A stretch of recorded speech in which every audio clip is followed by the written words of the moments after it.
bingi. Was it called for?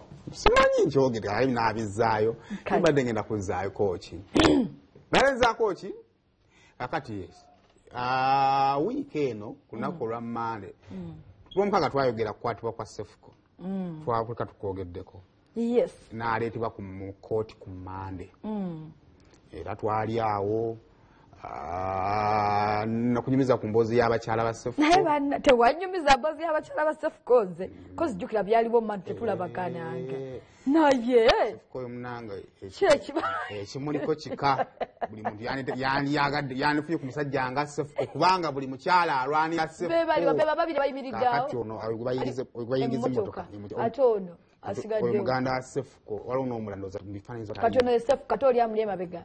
Oyo Sefuko omulaba oyo Sefuko mukyala wa Sefuko. Oyo ali mu kateeteeyi. Ate omulala aliwa. Ndamwana bamufunye namukula kati. Ne bonna baliwo. Bamanyiganye. Bamanyi bulungi. Era n'abali ku TikTok obulungi otalo lwaliyo nnyo nga bakyala bamudugavu nga bamukyaye Yvonne nga bamukyaye. Kati ono aliko yaani. Yeno mulala Joey. Ye Joey ndowooza. Ye Joey kati yaliko gwe balese maka nate ne Yvonne ndowooza naye n'akozesa guno omukisa. Okulaba nga alaga baby nti munange wadde olinga eyansindika naye nze nkola ki. Era olwabalaba beti kati ndoza kati yona ali mu stage kino ekimyufu. Oli ye ono gwadde ayambadde kijjampa. Ye mukyala namba 2. Gwe bakyawa. Naye ate gwe bakyawa agamba kyeggwanga. Munange andi kati waliwo omuntu munange atakyayika aka Sefuko takyayika. Kati byabakazi begize nze. Kuchawa nkwagazaji. No musajja yimbo obusajja obutono bulimu ekyama. Kwesi nabya kwe. Okalabako kati mu butono bwaka. Awo oyagala. Kaka kayina keya. Ate tujagala. Kana kakulabirira kakati munange yajja mu kkooti. Fullfigure yaliwo ne balooya we okananga omwana bamusindise ekitalya mu bintu byakuzaagerera ebyo yabadde alina okukomawo yakomyewo jjo nga alina okufuna beyiro okakanda tebagimuwadde bagimumye n'addayo era adda ddi ku Mmande naye kino nebaza bambi omulamuzi abadde muzadde nnyo emisango gyo omulamuzi atera akusindika weeks 2 akwejeko naye olaba bambi agezaako okubayinga time nga sayidi zonna bwe zikkakana actually njagala kukozesa platform eno week eno tukimazeeko actually ndoza okusaminga apo ebintu bya Fullfigure mulimu yali yalopa baali bangi wa week eno twatwala Benson wa Fullfigure wa Mama Fina naita Fullfigure namusonyiwa actually yamuwane ku capital kubanga olaba ekya Benson kale Fullfigure tumusabira musonyiwe akozesa sound we ye tamuvuma no yamusonyiwa actually ne bamuwane sente actually nensi kyetamanya Fullfigure yalina omukono gwa mayi Mama Fina okuwa Benson sente kwanza yakinga mano kingana ndisayimo tusobola okupanga n'omwana bamuwa sente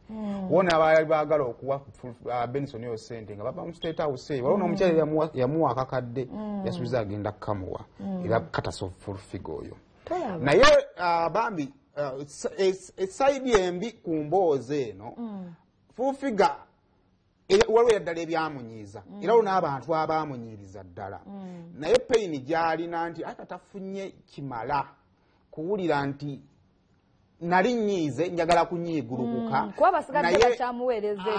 naye talaba bumenyefu bumala mu bantu abamu n'abamu baasonyiye era kale saa zino Fullfigure buli kimu kimuggyako nange yanyiigidde nanga alina byannyiigiriddeko but ate nze I can understand her kuba ate nze mbadde naye mu bino byabadde alimu kati kuno kusaba eri mwenamwenamwena Fullfigure be yalinganga be yasonyiye mu mbeera yonna mumuleke mumuwe obudde omutima gwe gumatire wabugenda maliriza mwe mufulumye ng'ate abasigadde munda bemunyigiriza kubanga okuddeyo kwa Sefuko olunaku olw'eggulo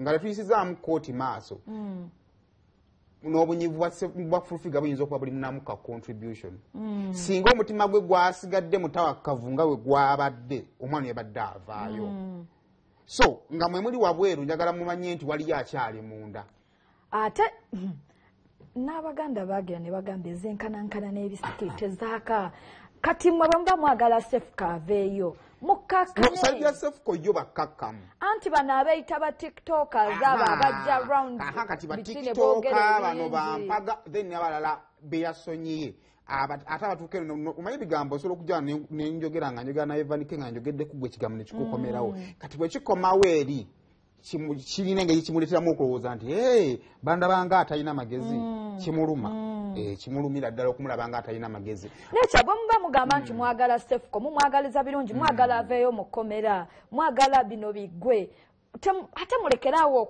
okusindikirwa naamuvunaana ebigambo muba mumwongera busungu ate nga okuvayo kwa sefuko kujja tambulira ku Fullfigure bwawulira oba mukyagala oba temwagala kati ne video yavudde ya Catherine Kusaasira naye Kusaasira njala kusabayo ekintu kimu mwe muli njovu ezo sefuko bwe busubi bena ayisobola okuba nga esaawa zino Kusaasira yayogerako bituufu naye gye mukomo bireeta essaawa zino ono gwe mwongerayo n'ekirala mpozesa yimo ne sefuko bw'anaaba avuddeyo manyi abawi b'amagezi baba bangi amanyi ensonga lwaki abadde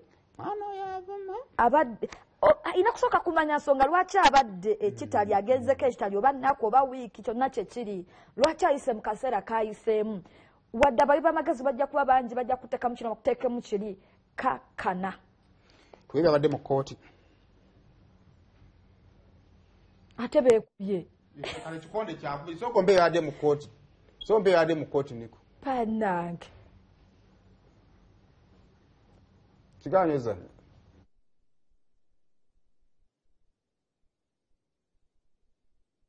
Thank you.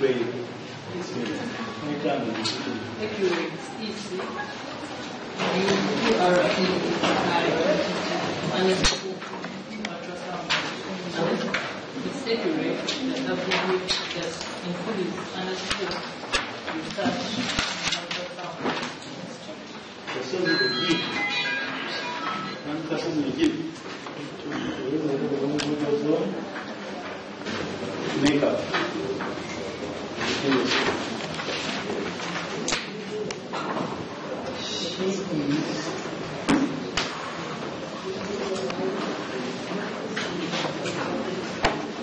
Yours will be objecting to civil application with the following ground.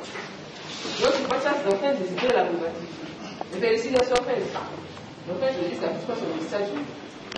That is cyber harassment and offensive communication. Yours will accuse counsel one thought to believe to be a student was very difficult to have him given a mere statement at the police station. It is evident from the fact that the offense was committed in March. Therefore, but because of his uncooperative tendency, if he brought up to the that's when he appeared in court. It is believed that his participation is the reason to bail. He is going to interfere with the investigation.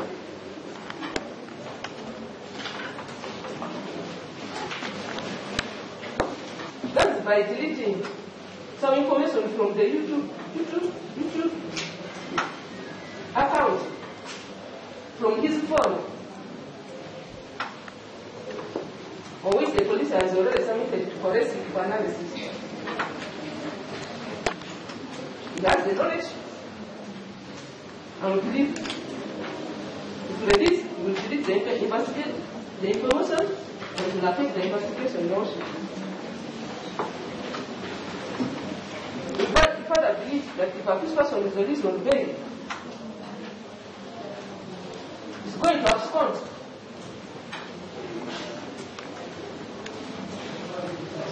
And once he absconds, the justice will be delayed.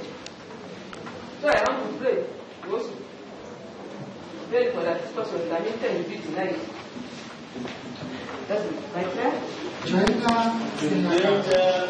The honor, I urge you to ignore the reasons which have been advanced in your position. And the trouble is with people, to serve somebody. You also invite an Isa. That's what I mean. I'm not saying that you serve them, but I'm saying that if you serve somebody, no?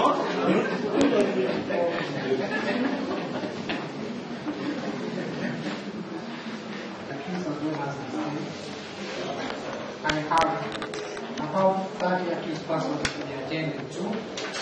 New files from prison, therefore I need time to consider the same. In the meantime, I'll take leave to prepare this ruling and have it delivered to time. So the ruling in this bail application is to start on the 13th of June at 10 o'clock. The accused therefore will remain in custody of the man until then.